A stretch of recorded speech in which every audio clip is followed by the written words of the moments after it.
and the Nebraska Cornhuskers. And by the way, I'm sure you've noticed by now, it's a much better season for Nebraska. Their arrow has been pointing up for about 13 months in a row now, dating back to the beginning of February last year.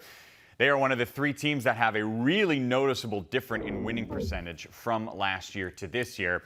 And that got us thinking, how much of that credit goes to Coach of the Year? We still got a few weeks left, but I'm going to throw out some names there, and you tell me your thoughts on Coach of the Year possibilities for them. Let's start with Alex head coach Fred Hoiberg. It has been a really good season for Nebraska compared to last year. Coach Hoiberg's got a great case for it at 18-8, 8-7 in the conference. Maybe the most dominant win I've seen all year across college basketball, and how they just dominated and demolished Purdue at home last month. Just had a big win against Wisconsin at home. So some massive wins. I love that they've stuck with Coach Hoiberg. And specifically, Mike, what I think makes him such a great coach, look, he's had success as a player at the highest level. He's coached in the NBA at the highest level. He's coached at his alma mater, been successful. And it just seems like from the sidelines, he has a poise and a perspective that's just really healthy for the game. Right. And I think for his players, it allows him to play free, play loose. He's a great offensive mind. I love how they space the floor, how they move the ball, their cutting action. It's a beautiful brand to watch. I enjoy Nebraska, but just he's a great coach, and you love to see it paying off. They stuck with him. He's got his team playing his brand of basketball, and he's got to be one of the finalists this season. 2 wins away from a 20-win season. I think that word used is great. He has perspective. You can tell he's been there before. Nothing's going to rattle him. He knows how to build up a program, and again, the arrow's pointing the right way. At the end of this segment, I want you to tell me how you would rank the Big Ten Coach of the Year candidates. But we know Hoiberg is going to get consideration. Do you give consideration to a guy whose team has been ranked in the top 3 nationally basically the entire year? You got to with what Matt Painter has done at Purdue. I thought last year Chris Collins was totally deserving of the Big Ten Coach of the Year. I thought Matt Painter could have been in that conversation maybe a bit more. Just they've been the class of the Big Ten the last few seasons, and once again that's where they are this year. And you love to see him do it. Especially developing talent. He doesn't care about, is this kid a 5-star, is this kid a no-star? He has a great eye for talent, so does his staff. He brings them in, he's developed them. Zach Edey is the perfect example. You also see a guy like Braden Smith. I don't think any other Big Ten team wanted a Braden Smith. I don't know if Missouri Valley teams did, and now he's turned him into an all-conference caliber player, maybe an All-American. So you love the development. He filled a critical piece with Lance Jones. So Coach Painter, he's built that culture. He has that thing humming, and he's definitely for conference and national up there as Coach of the Year candidate. Combine the transfers that he brought in and the sophomores who've improved from their freshman year, he deserves a lot of consideration for sure. Does Brad Underwood deserve some consideration for the improvement that the Orange and Blue have seen in Champaign? No doubt. They're 10-4 in the conference. I think they're poised to move in the top 10, and he's done it a very different way from Matt Painter, relying a lot on transfers. He has recruited well. He's recruited nationally. He's been as good in the transfer portal as any coach in the country. And this year, he went with experience, bringing in Marcus Damask, bringing in Quincy Guerrier and Justin Harmon, obviously Terrence Shannon the year prior in the transfer portal. So he's built a great roster, and he's adapted how he's played in recent years. From the hectic style defensively they played when he first came to Champaign.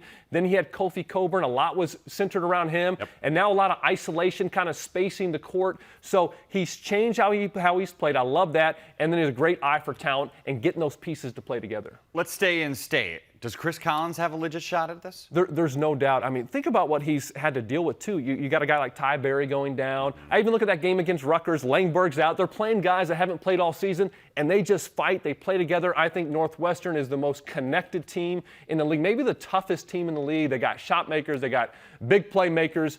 And Chris Collins, to do it again, obviously got to the NCAA tournament a few years ago, struggled for a couple years. Everybody thought, his time might be done in Evanston. To get back there that last year, and now they're right on the door this year with some massive wins, developed Boo Buie into an All-American. I love what he's done, and he's right there, too, at the top.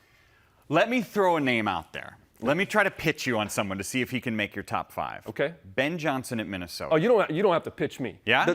This is probably the best turnaround totally agree. In the Big Ten Conference. I mean, we called a game together last year of Minnesota's, and they were so inferior, their talent. and Ben Johnson. They had no depth last year. It was not there. And so you look, he's recruited well, bringing in a guy like Cam Christie, Pharrell Payne the year before. So he's recruited, transfers Dawson Garcia, Mike Mitchell, he's Elijah Hawkins. He's done well in that, then developing them. And then I think the biggest thing as a coach, you're a motivator. He's kept this group together. They got a big win to finish the year last year. Jameson Battle hit a big three to finish the year. You know, he's out the door, but he brought some guys back. He developed them. He hit the transfer portal, and you feel like he's given it everything he's got to Minnesota, and it's starting to pay off. It'll be really interesting to see how they finish this year. They're right on the door of maybe NCAA tournament team. You think of where they were last year, where you kind of felt they were out of it right when the season began because of all the issues they had to deal with, and now they're an outside chance at being in the tournament discussion, that he said he wants his guys to think of themselves as an NCAA tournament team. That's where the goal is right now. Compared to where it was last year, that's a wild turnaround for them. It's really impressive, and I think that's the biggest thing, the belief. You know, the coach has it, and he's trying to instill that into his team. They're right there. They got some depth, so I'm really looking forward to seeing how they finish off this year. Again, they're not in that tournament discussion yet, but they're a couple wins away from absolutely being on one of those teams that Mike DeCourcy and company are going to be considering for the bubble. Give me your list right now. Who are the leading candidates? If there was a Big Ten Coach of the Year handed out today, it's going to... I think how dominant Purdue is. I put Painter up top. I put Brad Underwood right there below him. I look at the top. Who are the best teams? I'd go to those two guys. Chris Collins has maybe done the most with nothing in terms of like overachieving from a talent perspective, so he would be in the third spot. But I also would say Fred Hoiberg and Ben Johnson, the turnaround from last year's, I think those two coaches have maybe the most upside, if you will, to finish off this conference season. And if they could find them as NCAA caliber teams, I think both Hoiberg and Ben Johnson could be the Big Ten Coach of the Year this year. I do like the idea that you have Painter high up there. I feel like sometimes we don't reward a coach because he has good players, but he brought those players in, and there should be some attention given to that. Thanks, Mike. You're allowed to have that opinion. That's the takeaway here.